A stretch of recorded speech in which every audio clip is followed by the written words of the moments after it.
كيف تكفرون بالله وكنتم أمواتا فأحياكم ثم يميتكم ثم يحييكم ثم إليه ترجعون.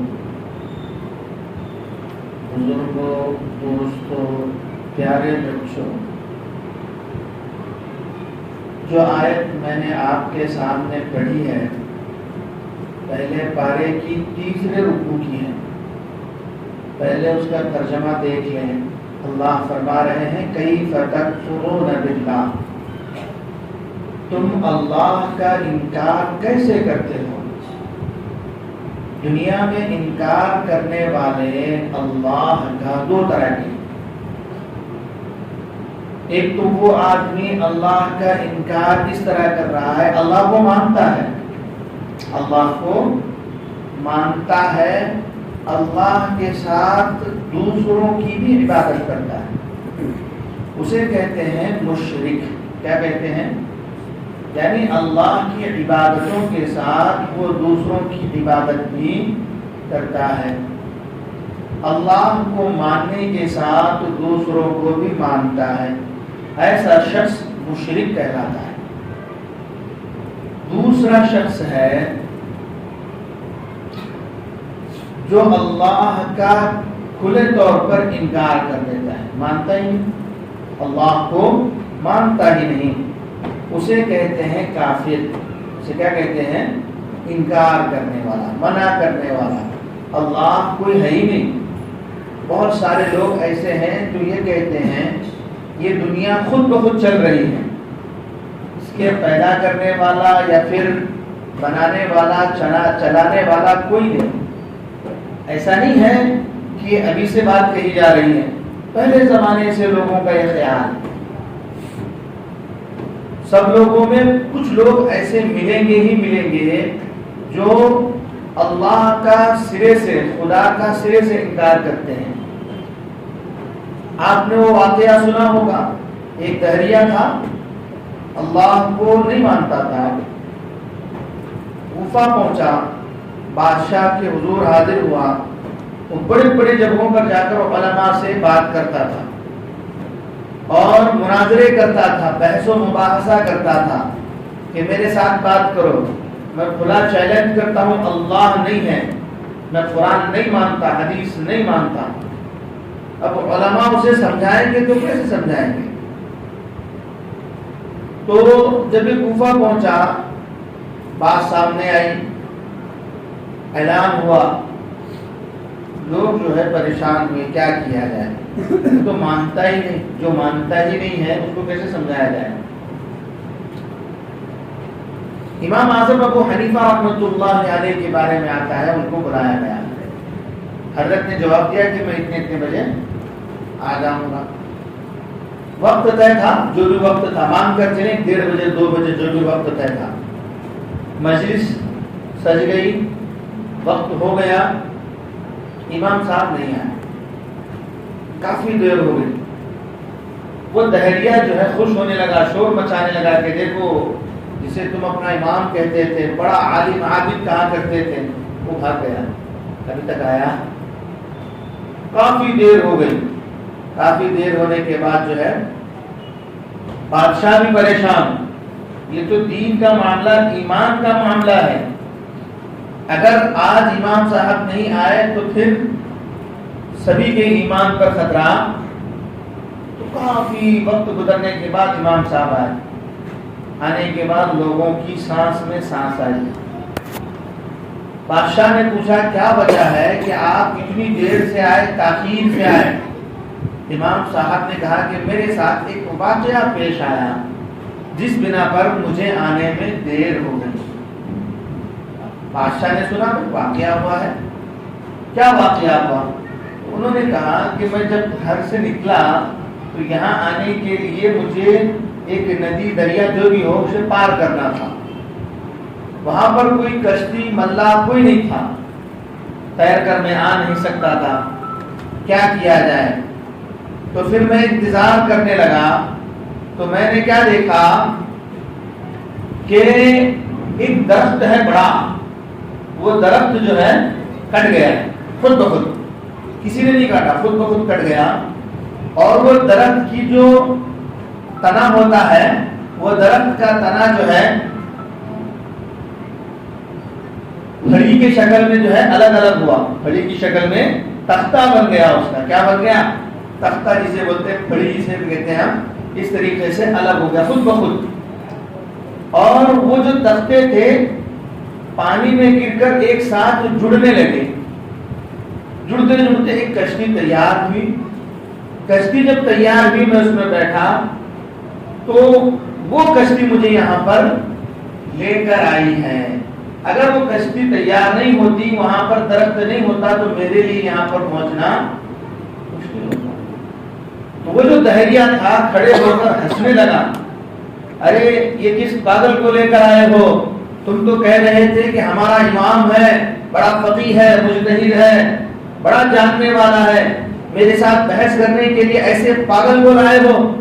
جو پاگل یہ کہتا ہے کہ درخت خود بخود کٹ رہا ہے، جو پاگل یہ کہتا ہے کہ وہ درخت کا تنا خود بخود پھڑی کہیں یا تختے کی شکل اختیار کر رہا ہے، اور یہ پاگل کہہ رہا ہے کہ یہ جو تختیاں ہیں خود بخود آپس میں جڑ کر ایک کشتی نما شکل بن گئی ہیں، اور وہ بغیر کسی ملاح کے کشتی جو ہے اسے یہاں تک پہنچائی۔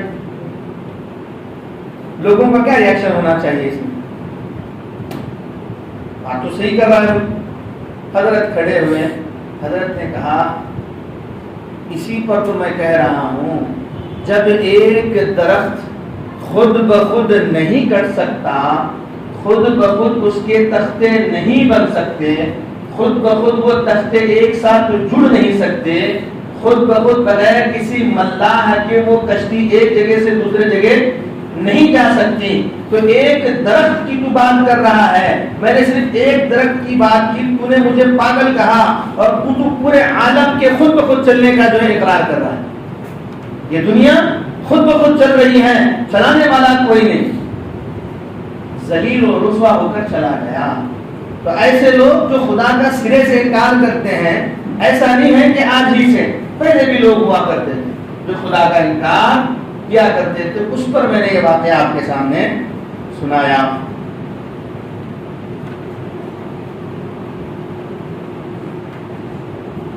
جس رکوع کی یہ آیت ہے جو میں نے آپ کے سامنے پڑھی، کیف تکفرون باللہ،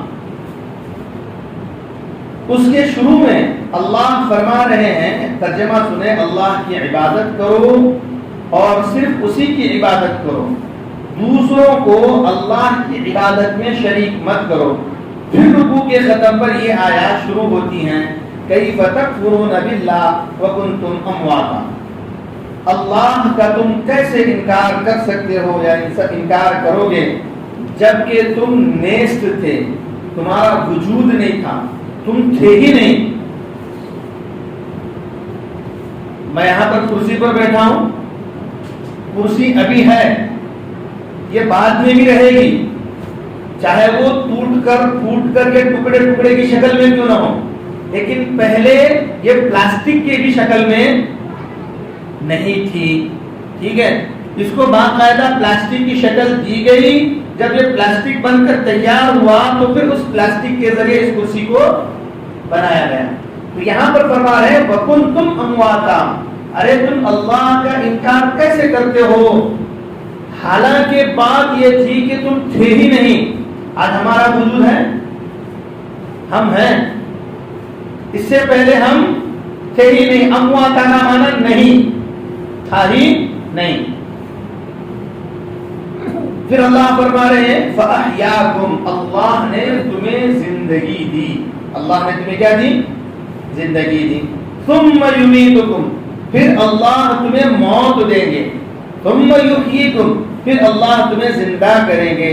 ثُمَّ إِلَيْهِ تُرْجَعُونَ، پھر تمہیں اللہ کی طرف لوٹنا ہے۔ اللہ کی طرف کیا ہے؟ لوٹنا ہے۔ دیکھو لوگوں کا ایک خیال ہے، غلط فہمی ہے لوگوں کے اندر۔ لوگ کیا سمجھتے ہیں، اب میں نے آپ کے سامنے یہ بات کہی کہ بھائی وَكُنْتُمْ أَمْوَاتًا کا ترجمہ کرتے ہوئے کہ تھے ہی نہیں، لوگوں کا خیال چلا جاتا ہے ماں کی پیٹ تک، ہم پہلے کہاں تھے؟ ماں کی پیٹ۔ چلو اس سے آگے چلا گیا تو پھر وہاں سے کہاں چلا جاتا ہے؟ باپ کی پشت تک، اس سے آگے یہ جو پیدا ہونا ہے نا، پیدا ہونا، یہ فارسی کا لفظ ہے. زبانیں ہیں نا ہماری، کنڑا، انگلش، اردو، اس طرح سے فارسی زبان ہے، سمجھے، ایران وغیرہ میں کہی جاتی ہے فارسی. یہ اس کا لفظ ہے پیدا ہونا. ہم اس کا ہندی یا اردو میں اگر ترجمہ کرنے جائیں، سمجھانے جائیں، تو اس طرح سے سمجھا سکتے ہیں کہ کوئی چیز پردے میں تھی، چھپی ہوئی تھی، پردہ ہٹایا، وہ چیز سامنے ظاہر ہوئی. ٹھیک ہے، تو ایسی چیز کو کہتے ہیں پیدا ہونا. اب جیسے کہ مان کر چلیں گھر کا دروازہ ہے، اس پر پردہ ہے، لوگ اندر ہیں، انسان اندر ہیں، وہ پردہ کھول کر باہر آئیں گے تو اس شخص کو بھی کیا کہہ سکتے ہیں؟ پیدا ہونا. سمجھے؟ تو یہ پیدا ہونے کا یہ اصلی معنی ہے.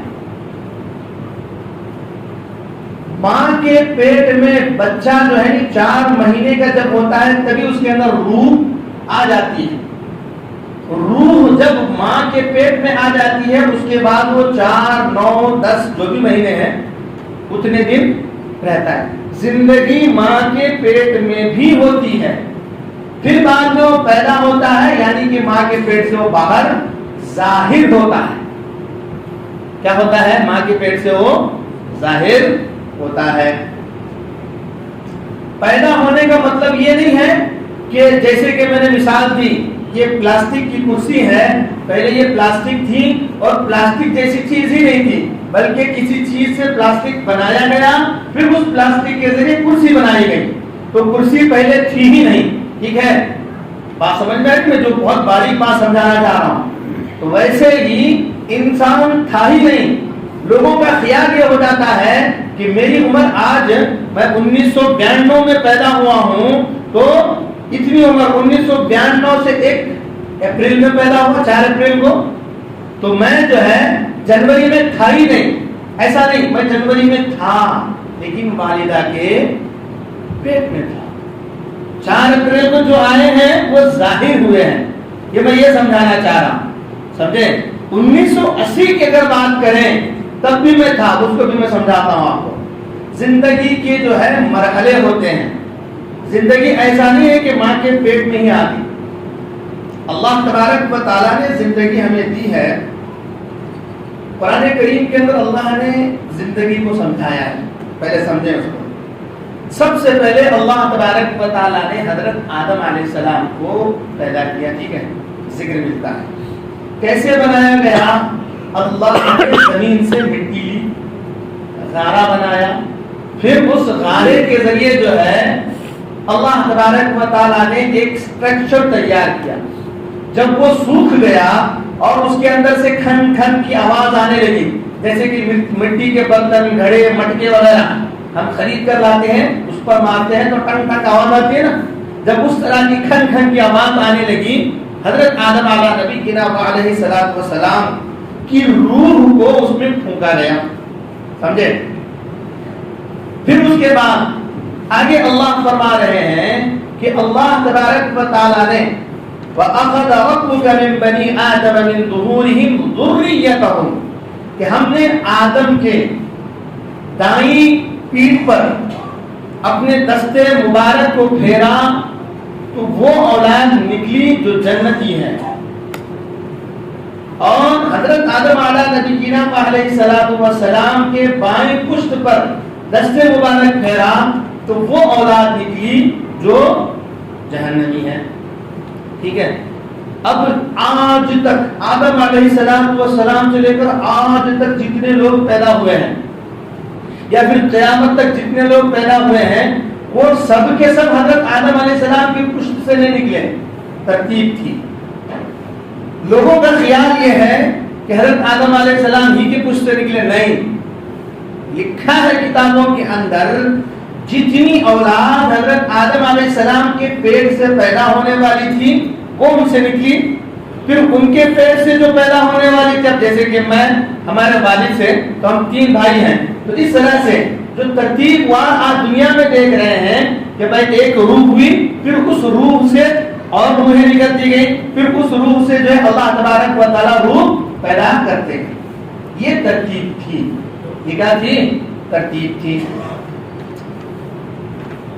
پھر اللہ تبارک و تعالیٰ نے جب تمام روحوں کو بنایا، پیدا فرمایا، پیدا فرمانے کے بعد جو ہے ایک جگہ رکھا. روحوں کی شکلوں کے بارے میں جب آپ تفسیر کی کتابوں میں دیکھتے ہیں، وہ بھورے رنگ کی جو مونگیاں ہوتی ہیں، بھورے رنگ کی وائٹ وائٹ ٹائپ باریک باریک ہوتی ہیں بہت، لیکن جب وہ کاٹتی ہیں تو بہت زوردار کاٹتی ہیں. تو اس شکل کی جو ہے روحیں تھیں.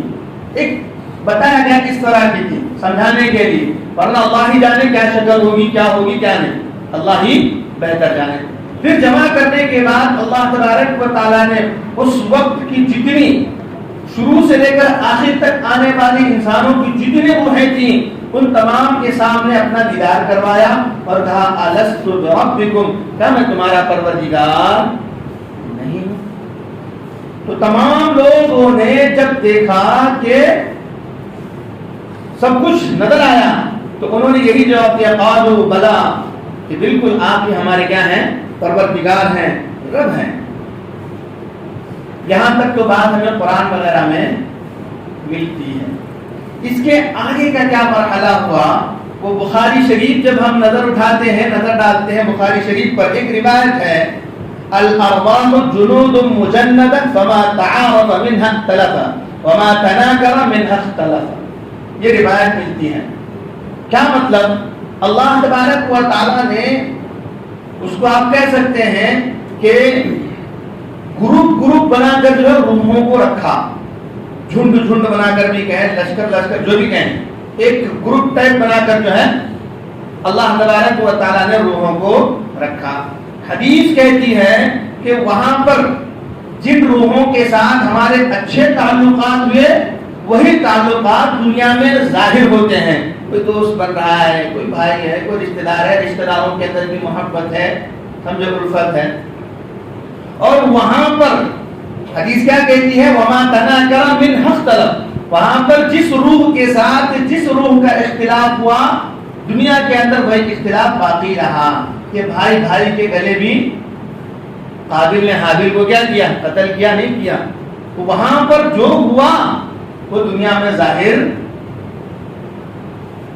ٹھیک ہے. تو وہ تھی عالم ارواح کی بات. انسانوں کو اللہ تبارک و تعالیٰ نے ان کی روحوں کو پیدا کیا. زمانہ کتنا زمانہ، کیا وقت، وہ اللہ ہی جانے. اللہ ایک ایسی ذات ہے، نہ ابتدا ہے نہ انتہا ہے، ٹھیک ہے. انسان یا جو دوسرے ہیں، انسان اور جنات وغیرہ، ابتدا ہے، انتہا نہیں ہے. بات نہیں سمجھ میں آ رہی. اللہ نے انسانوں کو پیدا کیا، اب یہ صرف اپنا جو سیکشن چینج کرتے ہوئے جائیں گے. ابھی جو آنے والی نسلیں ہیں دنیا میں نہیں ہیں، عالم ارواح میں موجود ہیں. وہ سیکشن چینج کر کے دنیا میں آئیں گے، ماں کے پیٹ میں رہیں گے، پھر وہاں سے دنیا میں آئیں گے، ٹھیک ہے. سیکشن چینج ہوتا رہے گا. عالم ارواح میں تھے، ماں کے پیٹ میں آئے، پھر دنیا میں آئیں گے. اس کے بعد یہاں کی زندگی مکمل ہوگی. جیسے کہ ماں کے پیٹ میں جتنا وقت متعین تھا، متعین وقت کو پورا کر لے گا تو وہ ماں کے پیٹ سے باہر آ جاتا ہے. اور جب دنیا کا جو وقت مقررہ ہوتا ہے اس کو آدمی پورا کر لیتا ہے تو اس دنیا سے چلا جاتا ہے، آگے بڑھ جاتا ہے. تو پھر اس کا قبر کی زندگی، جس کو عالم برزخ کہتے ہیں، وہ زندگی شروع ہو جاتی ہے. پھر وہاں کا جتنا وقت ہوگا، جتنی مدت اس کے لیے اللہ تبارک و تعالیٰ نے مقرر کر رکھی ہوگی، وہاں پر رہتا ہے. پھر اس کے بعد عالم حشر میں چلا جائے گا. حشر کے میدان میں جو بھی آگے کے جو مرحلے ہیں آپ بیانات میں سنتے رہتے ہیں کہ حساب و کتاب ہوگا، فلاں ہوگا. یہ ترتیب ہے. حساب و کتاب کے بعد یا تو جنت میں جائے گا یا پھر جہنم میں جائے گا. عالم ارواح میں انسانوں کی روحیں پیدا ہو چکی ہیں، اس سے پہلے ان کا وجود نہیں تھا. اللہ فرما رہے کیف تکفرون باللہ، تم اللہ کا کیسے انکار کر سکتے ہو کہ تم تھے ہی نہیں. عالم ارواح سے پہلے تمہارا وجود ہی نہیں تھا، کہیں پر نہیں تھے. وکنتم امواتا، تمہارا ایک ذرہ بھی نہیں تھا. میں جو سمجھانا چاہ رہا ہوں سر سمجھ رہے ہوں. کچھ بھی نہیں تھے. عالم ارواح میں اللہ تبارک و تعالیٰ نے تمہاری روحوں کو پیدا کیا اور وہ منتقل ہوتے ہوتے ہوئے آج ہم اور آپ یہاں پر بیٹھے ہیں. انسان کی جو روحیں ہیں عالم ارواحی میں حساب و کتاب کے بعد یا تو وہ جنت میں جائیں گی یا جہنم میں, وہ ہمیشہ ہمیشہ کے لیے. اب ایک مرتبہ انسان کی جو روحیں بن گئی ہیں ان پر وہ والی موت نہیں آ سکتی جو وَكُنْتُمْ أَمْوَاتًا کے اندر اللہ نے کہا کہ تم تھے ہی نہیں, وہاں سے اللہ نے تمہیں پیدا کیا. ویسی موت انسانوں کو آئے گی, وہ صرف سیکشن کیا کرتا چلا جائے گا بدلتا ہوا. ایک بات بہت اچھی لکھی ہے مفتی سعید احمد پالنپوری نبر اللہ مرقدہ نے کہ بھائی کہیں پر بھی کسی کو جانا ہوتا ہے تو ایک جگہ رکنا پڑتا ہے. جیسے کہ مثال کے طور پر بہت سارے لوگ عمرے کے لیے جاتے ہیں, گھومنے کے لیے جاتے ہیں, حج کے لیے جاتے ہیں, ٹور کے لیے جاتے ہیں. تو جانا ہے تو ایئرپورٹ وغیرہ جاتے ہیں, پر دوسرے اسٹیٹ جانا ہے تو اسٹیشن جاتے ہیں, بس اسٹینڈ جاتے ہیں. ٹھیک ہے, گاڑیوں پر جا رہے ہیں اسے بھی کہیں نہ کہیں رکنا پڑتا ہے. تو میں ایک مثال آپ کو سمجھانے کے لیے کہ آپ مان کر چلیں کہ بہت سارے لوگ سفر کر رہے ہیں باہر ملک کا, تو وہاں پر جانے کے لیے آپ کو ایئرپورٹ جانا ہوگا, تو وہاں پر کچھ دیر رکنا پڑے گا. وہاں پر آپ کا جو بھی ہوگا امیگریشن جو بھی ہوتا ہے وہ سب کرنے کے بعد آپ کو ایک فلائٹ دی جائے گی, اس کے بعد آپ وہاں پر لینڈ کریں. ٹھیک ہے, تو حضرت نے ایک بات لکھی ہے کہ عالم ارواح سے دنیا میں منتقل ہونے کے لیے انسان کا جو برزخ کہیں یا ایئرپورٹ کہیں یا جو بھی کہیں وہ ماں کا پیٹ ہے. کیا ہے؟ ماں کا پیٹ. جس طریقے سے ایئرپورٹ کے اندر جو ہے وقت لگتا ہے جسے ہم اور آپ امیگریشن یا جو بھی کہتے ہیں, اسی طریقے سے عالم ارواح سے دنیا کے پیٹ میں آنے کے لیے, دنیا میں منتقل ہونے کے لیے جو ہمارے لیے جو جگہ منتخب کی گئی وہ ماں کا. والد کا جب نطفہ ماں کے پیٹ میں داخل ہوتا ہے, ٹھیک ہے, بخاری اور مسلم کی غالباً روایت ہے, اس کے اندر ذکر ہے کہ 40 دن کے اندر اس میں فرق آتے رہتا ہے کہ بھئی 40 دن کی مدت میں گوشت کا لوتھڑا بن گیا, پھر ہڈیاں آ گئی, پھر اس پر چمڑا وغیرہ. جب 4 مہینے کی مدت مکمل ہوتی ہے اس کے اندر روح پھونکی جاتی ہے, روح آ گئی. ٹھیک ہے, اس روح کے آنے کے بعد اب وہ جو جسم ہے تیار نہیں ہے, کنڈیشن اس کی صحیح نہیں ہے. ماں کے پیٹ میں ہی 4-5 مہینے رکھ کر اس کو پریپیئر کیا جاتا ہے, اس کے بعد ماں کے پیٹ سے اس کو باہر لایا جاتا ہے. ایئرپورٹ پر ہم جب جاتے ہیں جیسے پلین آتا ہے دھڑکن کے نہیں گھما دیتے ہیں اور فوراً جو ہے نکل نہیں جاتا, پلین بھی رکتا ہے اور وہاں پر اس کے سواری بھی رکے رہتے ہیں. جب مکمل طور پر پورا جب سب کچھ ہو جاتا ہے تب جا کر سواری جو اس کے اندر سوار ہوتے ہیں اور وہ پلین ان کو لے جانے کے لیے تیار ہوتی ہے. ویسا انسان عالم ارواح سے دنیا میں آنے کے لیے ماں کے پیٹ سے ہو کر انسان کو آنا پڑتا ہے. حضرت کیا فرما رہے ہیں کہ وہ برزخ ہے عالم ارواح اور دنیا کے بیچ کا, سمجھے. اسی طریقے سے دنیا اور حشر کے میدان کا جو بیچ کا برزخ ہے وہ قبر ہے. تو کیا ہے؟ وہاں پر بھی اللہ پریپیئر کرواتے ہیں جو جس لائن کا ہو اس کے جیسے اعمال اپنے اپنے اعمال کے طور پر وہ وہاں پر رہتا ہے.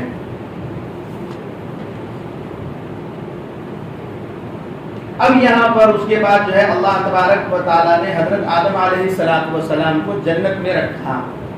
اب کتنے سال رکھا, کتنے دن رکھا. دیکھو یہ جو دن رات کا جو حساب ہے نا 24 گھنٹے کے حساب سے کرتے ہیں, 360 دن ہے. ٹھیک ہے, سورج کے آنے جانے سے ہم کو وہ معلوم ہوتا ہے. اب تو گھڑی وغیرہ آ گئی, کیلنڈر وغیرہ آ گئے, پہلے ایسا نہیں تھا.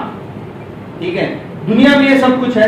اب وہاں پر کیا حساب ہے اللہ ہی بہتر جانے. ایک لمبا وقت اللہ نے کہا کہ بھائی دنیا میں ہم نے اللہ حضرت آدم علیہ السلام کو جنت میں ڈالا. وہاں پر تو سورج رات دن کا کوئی مسئلہ ہی نہیں ہے.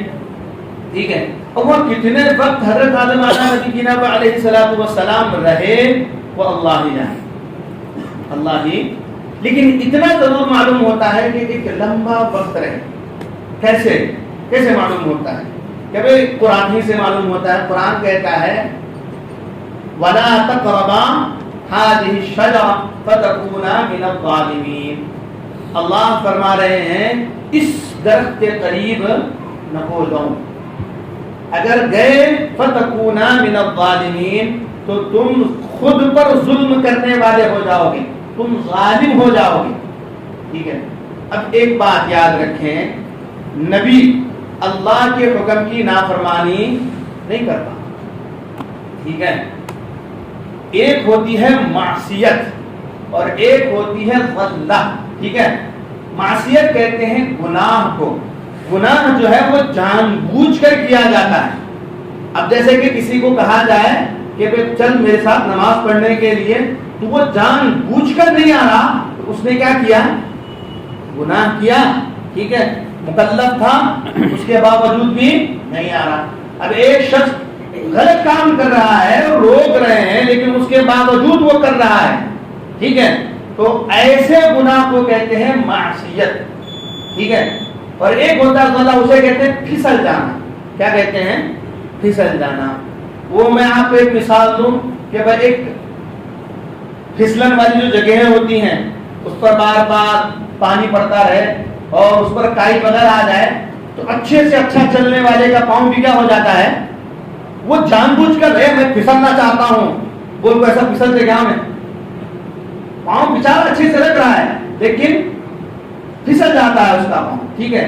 تو انبیاء سے گناہ نہیں ہوتے، رسولوں سے انبیاء سے گناہ نہیں ہوتے. وہ جان بوجھ کر کوئی گناہ نہیں کرتے، غلطی سے ہو جاتے، اس کو گناہ نہیں کہتے. میں ایک مثال دوں.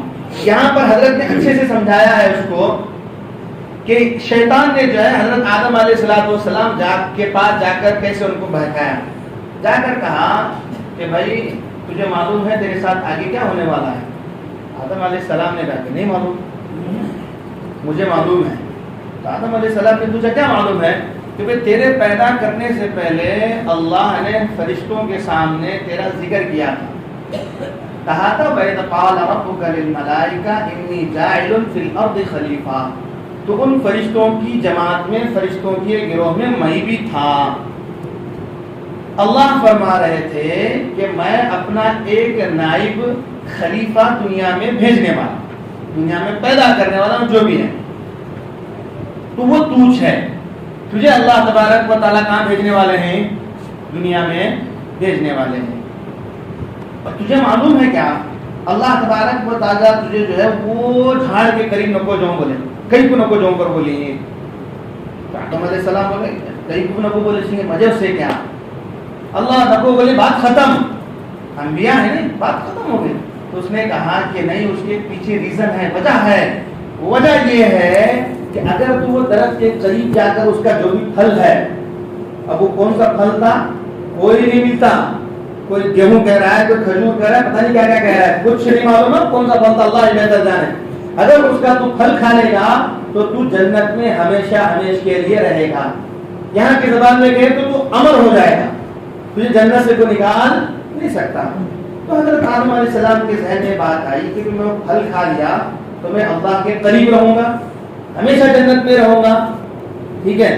تو یہاں پر جو ہے حضرت آدم علیہ السلام پھسل گئے، جان بوجھ کر نہیں کیا اور ان کی منشا غلط نہیں تھی. ان کا یہ مقصد نہیں تھا کہ اللہ کے حکم کی نافرمانی کرنی ہے، اللہ نے جو حکم دیا ہے اس حکم کو توڑنا ہے، بلکہ ان کی منشا یہ تھی، مقصد یہ تھا کہ بھائی اللہ نے ان کے سامنے انسان کو بنانے کا ذکر کیا ہے، خلیفہ بنانے کا ذکر کیا ہے، شاید کہ میں وہی ہوں، اگر میں اس کو کھا لوں گا تو میں کہاں رہوں گا؟ جنت میں رہوں گا. منشا اچھی تھی، کھا لیا، غلطی ہو گئی. کیا ہو گئی؟ غلطی ہو گئی. اس کا اللہ تبارک و تعالیٰ نے یوں فرمایا هل ادلکما علی شجرۃ الخلد وملک لا یبلی. آگے فرمانے فنسی آدم ولم نجد له عظما. آدم بھول گئے. آدم کیا ہو گئے؟ بھول گئے. اب ایک چیز کو بھولنے کے لیے آپ بتانا ایک دن میں آدمی بھول جاتے کیا؟ 2 دن میں، 3 دن میں. کسی چیز کو بسرنے کے واسطے ایک لمبا وقت ہونا نہیں. تو اس سے دلیل ملتی ہے جو میں نے آپ سے کہا کہ آدم علیہ السلام جنت میں رہے تو ایک لمبا وقت گزر گیا. لمبا وقت گزرنے کے بعد ان کے ذہن میں سے وہ بات نکل گئی. اللہ فرما رہے ہیں فنسی آدم بھول کر کیا ہو گئے، اس پھل کو کھا لیا. سمجھے؟ تو حضرت آدم علیہ نبینا علیہ السلام سے کیا ہوئی؟ بھول. لیکن آج انسان جو ہے جان بوجھ کر بھولنے کا کیا کر رہا ہے؟ ناٹک کر رہا ہے. کیا کر رہا ہے؟ وہ اللہ کے حکموں کو بھولا نہیں ہے، وہ بھولنے کا کیا کر رہا ہے؟ ناٹک کر رہا ہے. اور ناٹک کرتے ہوئے اللہ کے حکموں کو کھلے طور پر عیاری کرتے ہوئے توڑ رہا ہے. کیا کر رہا ہے؟ اللہ کے حکموں کو.